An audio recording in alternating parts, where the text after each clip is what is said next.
Breaking Bad, Season 5, Episode 9. God damn, man. This is a great way to start off this season. So we open up kind of similar fashion that we opened up the beginning of the season, where we see Walter basically full beard, full hair. His house is completely boarded up. It's got a huge fence around it. All the windows are beaten.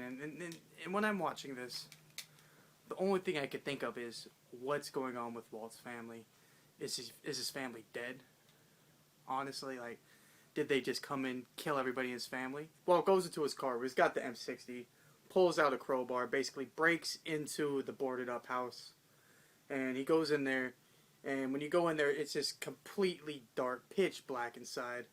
Like I said, there's skateboarders and shit in the back, like grinding in the pool and shit like that. Because like I said, everything it's basically a condemned house at this point. He goes in there and it's just graffiti all over the place, and on his wall is just a big and fat ass letters Heisenberg, yo, and he's just looking at it going, fuck, like this man's life is completely fucked now. He goes into his bedroom and he gets the Ryzen that he left behind the electrical panel, and he basically grabs that and gets the fuck out of the house. I'm sure that shit's under surveillance some of the time. It's all... He goes out to his car, and right before he gets in, he puts the crowbar back, and he looks out, and his neighbor is sitting there. And she just went to the grocery store or some shit, and she's just got her bag of groceries in her hands. And she literally, she just can't believe that she is seeing Walt. Some shit went down at this house, and she was there when it happened, or at least she knows of it, and it's... She can't believe it. She just drops her groceries all over the place. Walt did some fucked up shit. That's all I know. So we go back to the original story time, and the first thing we see is Hank coming out of the bathroom. And just the lead up where the camera was panning up to the door before Hank got out. And as soon as he opens that door, you just see his face. And he's got the face of, what the fuck? What is... He can't believe it. He is physically, his body is physically sick just from thinking about this. And you know, I don't know if you guys ever had that moment when you know something's wrong, or you know somebody's doing something like that, and you just have, your whole body is sick. You can't even really fucking comprehend what's happening right at that moment. And I'm going to get into this real quick. That last scene between Walt and Hank, just fucking incredible. Fucking incredible. So he's walking down the hallway. He's got the book in his hand. And he's just... Like I said, he's sick to his stomach. He can't believe it. He looks like he's about to have a heart attack. He goes, puts the book into his bag, goes to Marie. And everyone's just talking out there. And the first thing that was said when he walks outside is Marie calling Walt the devil. You know, as a joke. Like, oh, you're the devil. Like, some shit like that. And Hank is just going like he's about to throw up just looking at Walt. Like he can't even look at him. Honestly, it's ridiculous. Hank tells him, "I'm sick. We gotta go, Marie. Let's go." He gets in the car, and he doesn't even want to talk to Walt. He doesn't want to talk to anybody. He's just grabbing his shit and he's trying to get the fuck out. As soon as he like tries to close the door and get inside his car and leave, Walt just runs up to his car, like grabs his door, like he tries to slam it, and he like holds the door sturdy. And Walt's telling him, "Look, if there's anything you need, you know, if you're feeling better, let me know." So Hank's driving, and he's just like, he can't believe what all these thoughts are just running through his head. It's just in such a just so fast that he's literally like blacking out because of these thoughts. And he gets into a car accident because of it. And basically, he's having like a mini heart attack. As soon as he gets home, he grabs the book. He tells Marie, don't tell Skyler anything. Don't tell her about the car accident. Don't tell her about the trip to the hospital. Don't tell her anything at all. He goes to his filing cabinet. He grabs like a Heisenberg file about Gail Bedecker. And he's basically matching up the words in the book to an actual case file that he had.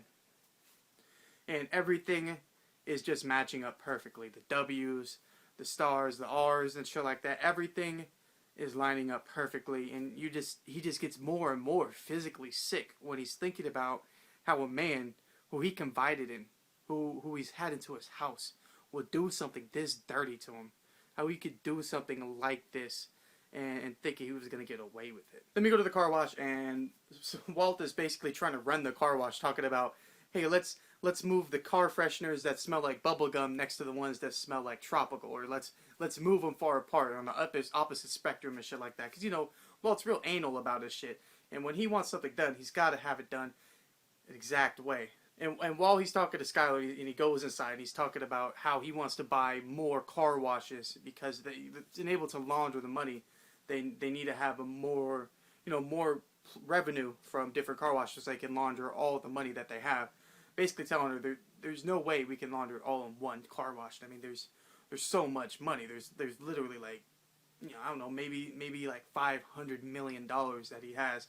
That's just a rough guesstimate that I'm taking. Lydia shows up to the car wash and goes inside and talks to Walt. She's basically blowing Skyler off. She's like, just give me a regular car wash, bitch, and get out of my face. And she goes inside and she talks to Walt. She is basically telling Walt how Todd is completely fucking up the operation.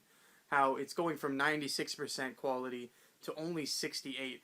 And she's saying, look, we just need one more week where you could come and like basically lead a tutorial on how to do it the right way.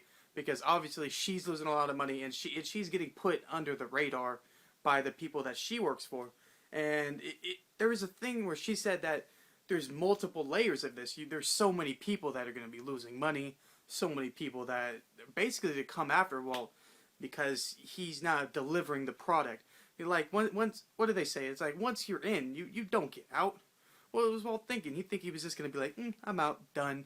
No, it's not going to work that way. Walt's basically like, he doesn't care. He doesn't give a fuck about what Lydia's saying. He's like, look, it's not my problem anymore.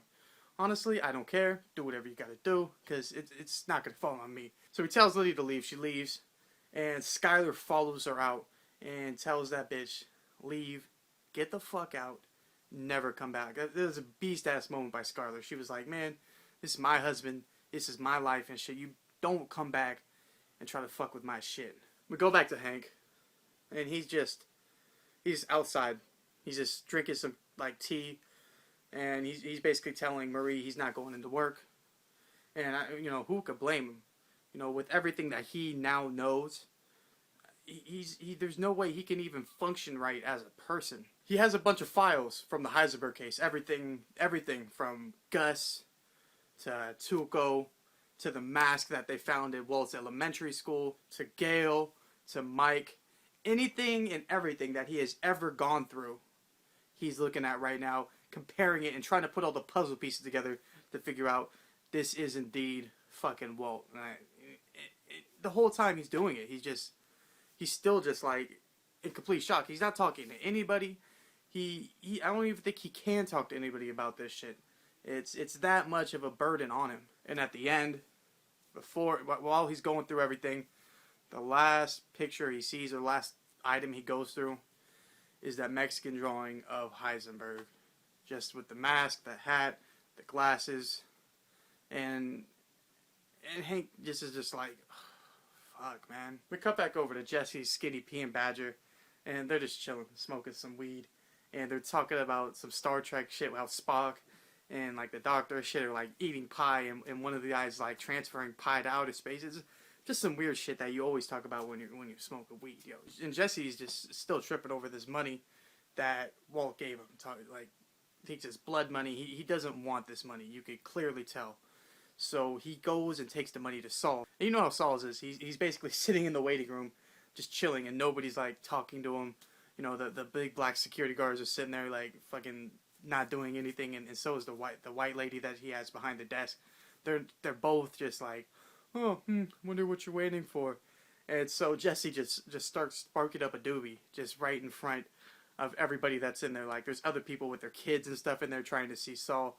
And he's just like, he doesn't give a fuck. He needs to see Saul right away. He basically goes to Saul and he's like, look, this money, half this money right here, needs to go to Mike's granddaughter.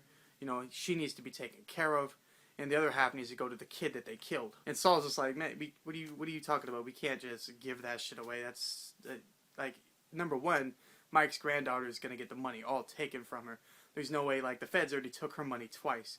So you think that this money that you give her is gonna give up, and then the kid, he's basically saying the same thing. He's like, what? They want to know what's going on with their kid. They don't just want a bunch of money to show up at their door. So Saul grabs a cell phone and he calls Walt. First thing he's like, don't hang up, like he's urgent. He needs to talk to Walt about what's happening with Jesse. And Walt is like, all right, okay, cool. I'll come over. I'll take care of it. Don't give the money to these people. I got this shit handled. And we pan back out to see like a full shot of Walt instead of just him and talking on his phone. And he's back at chemotherapy, man. He's got his cancer again, and that's fucked up. Walt's got cancer again. But we know he's not gonna die just from what we've seen earlier, with him in the full beard and the hair. We go back to Jesse's house, and he's just high as fuck, just looking at a cockroach on the fucking glass. You know, you little fucking cockroaches. Another fucking Scarface moment for Breaking Bad. Fucking awesome. And Walt comes in. He's knocking on the door. He basically walks in. He gives Jesse back the money. He's like, look, this is your money. You've earned it. And Jesse's basically explaining to him, like, I don't want this shit. This is blood money. This is something I want no part of. Yo, we killed a kid. And then he basically goes into accusing Walt that he killed Mike. And Walt's just constantly defending himself, like, no, Mike's fine. I'm pretty sure Mike's alive. As far as I know, I gave him his bag, I gave him his go bag, and he left. And Jesse's just, you could tell Jesse's not buying it. He could tell that Walt is a master manipulator. And he's just not buying that shit at all. Like, none of that shit is gonna work for Jesse. He's like, fuck you, Walt. I know exactly who the fuck you are. You are not the kind of person who would do that shit. We go back to Walter's house. And he's talking to his son. They're talking about college and stuff like that. And Walt gets sick again because he has cancer. Or he's not from his cancer, but he's from his chemo. When you have chemo, shit like that, you constantly feel sick. You feel terrible. So he runs to the bathroom, starts throwing up, and grabs a towel, puts it underneath his knees and stuff like that. And the whole time he's in the bathroom, I'm like, oh God, he's gonna find out that the book is missing. He's gonna find out that the book is missing. And he looks like several times, and he like doesn't see it, and he's just he's looking, but it looks like he's not looking at it. Like he's just looking around like, oh fuck, I'm so sick. Then he finally looks into the bookshelf on the toilet, and he notices the book's gone. And basically he's just looking around like, where the fuck is this book? I need to find this shit. This is mandatory. I must find it. He starts asking Skyler. He's like, Skyler, did you read this book, or do you know where it is? Or he's just like, do you think Walter Jr. took it? And like, she's like, honestly, Walter Jr. read a book? What the fuck you talking about, Walt? And at that moment, he's just laying in bed, just wide awake. He can't. He's like, when you do something so wrong that it keeps you awake at night. His car. He's just checking around. He's like, oh shit. I hope Hank didn't bug me. I hope nothing's gonna be happening with my car. And he finds a fucking tracking device, and as soon as he finds it, he's immediately aware of the situation. He knows Hank knows, and Walt has a scene, or Walt has a moment that Hank had earlier, where he's just like sick, like he's just like physically ill because of what he now knows. He's like, oh shit, Hank knows what. He can't even fucking think properly. Jump over to this homeless guy in front of this wiener dog place. He goes up to a car. He knocks on it. It's a red car. So bam, Jesse. And he's like, Jesse, can I get here? He's like, dude, can I get some change, man? And Jesse's like, oh shit, like what? Because he just woke up. And he basically goes into the bag that he has all the money in his front seat. And he's like, dude, just here it go. And it's like $2,000, like wrapped up inside of a money tab. So he's just like fucking whatever. I don't even want this money. So, there's actually a funny ass scene. Jesse just starts going around town like he's the fucking paper boy and shit. Just throwing money. Just throwing as much money into people's yards as possible. He's just like, I don't want this shit. Get this shit out of my fucking face. This blood money, this disgusting. I can't even fucking think about this shit. I want my conscience to be completely clear. That's what I think he's thinking. It's just... it's sad to see how his life has changed and how he can't even really function. Like I said, like most of these people have done so much things now in this series that they can't even be a real person now because of what they've done. And this by far was the greatest scene of this episode, and this is one of the best scenes of the series. And trust me, there's been a lot of fucking good scenes in this series, but the scene where Walt shows up to Hank's house and, you know, he's like talking to the other officers who are dropping off more and more files. Walt's talking to him, and Hank's like trying to get him away. He's like, hey, don't you guys got some shit to do? Aren't you guys still on the clock? They're like, oh yeah. So they leave and go back to work. And Walt and Hank just fucking have the most awkward scene of all time. No fucking lie. When Walt is standing there just like, oh, you okay, buddy? Like, Walt knows that he knows. And Walt's just like, alright, well, fucking, if you're okay, then I'm just pats him on the shoulder like, okay, well, let me know when you're okay and stuff like that. And the whole time, Hank is looking at him like he's still physically ill because of this shit. Walt goes to leave, and before he does, he stops, turns around, pulls out the tracking device. He says, look, I found this shit on my car. Do you want to tell me something about this? This is the same tracking device we had when we went to go track Gus Fring. And Hank just closes the garage. He's just like, alright, you want to have this discussion? Closes the garage, shit comes down, and he fucking punches the shit out of Walt. Just like just punches him right in the face. He's like, it was you who called Marie and told her at the hospital. It was you who fucking drove us into traffic because you didn't want me to find out about the laundromat. He's basically going through all the shit that he's been thinking about telling Walt. He's like, I can't believe I don't even fucking know you anymore. It's a great freaking scene. And he's like, I'm gonna make you rot in hell forever. And Walt tries to make a plea. He's like, look, these accusations that you're giving to me, still trying to think that he can get out of him being found out as Heisenberg, or him being arrested, or him being thrown in jail. He's like, look, I have cancer. I'm not going to go to jail anyway. I'm going to die way before that process even happens. And he's basically telling him, even if you tell other people, who's going to believe you that if I'm Heisenberg and shit like that? They're going to fucking think you're crazy. And it's just such a crazy scene. It's Hank and Walt just standing there staring each other off, good and evil. It's so crazy. And to see what happened at the beginning of the episode where the house is all closed down, everything's shut down, it's just, I don't know what's going to happen between these two. How are they going to resolve this shit? This was a great episode. I don't know. There's no other way I can explain it besides how great that shit was. That last scene was just beautiful. There were so many moments in this episode where I was just, like I said, on the edge of my seat, where I was going, no fucking way. No, Hank knows. No. It's so bad. Lydia basically telling Walt that people are coming for him if he doesn't get the right shit. Like, they're both going to end up dead. You know, Jesse going through all his shit that he's going through. Anyways, guys, it's Smoke Raider, Bitches, Blunts, Anime. Fucking Breaking Bad. Great episode. What else can I say? I'm out, guys. Peace, rate, comment, subscribe. Let me know what you thought about the episode down there. And I'm out, guys. Peace.